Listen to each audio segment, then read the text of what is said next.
5 tonight, our first look at the Mission teen authorities say caused a deadly crash that left 2 innocent bystanders dead. 18-year-old Esteban Cantu Jr. facing multiple charges tonight. Thanks for joining us at 6. I'm Oscar Adame. And I'm Christine Galvan. That crash happened over the weekend, and authorities say this chase involved human smuggling. Pursuits along the border up this year. DPS says they have been involved in more than 1,000. But not all linked to human smuggling. One local police chief says it's time to reevaluate the protocols surrounding chases. Here's Channel 5's Crystal Martinez.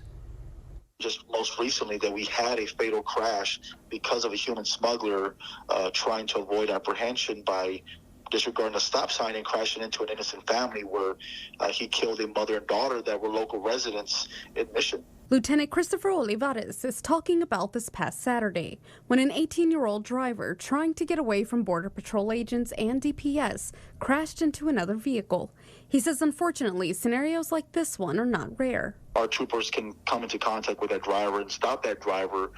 In most cases, the driver does not stop and avoids apprehension, and that's where you see these increased chases. Olivares admitting many of the time these chases involve a high element of risk. Well, it's very dangerous because the human smugglers that are doing these operations, smuggling illegal immigrants, I mean, they have no regard for the safety of the illegal immigrants that they're transporting, because we've seen, incidents where they're transporting these illegal immigrants in toolboxes.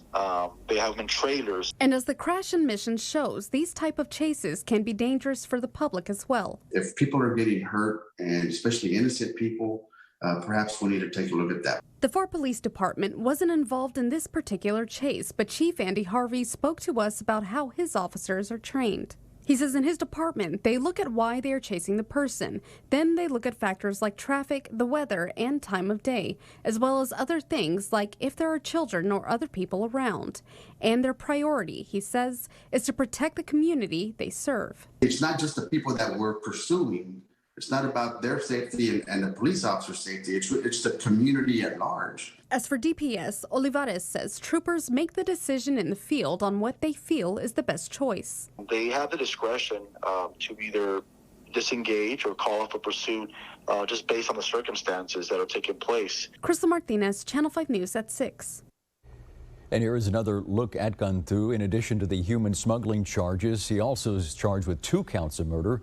The victims, 59-year-old Carmen Huerta Sosa and her 22-year-old daughter, Viderina. Cantu is being held tonight on a more than $2 million bond.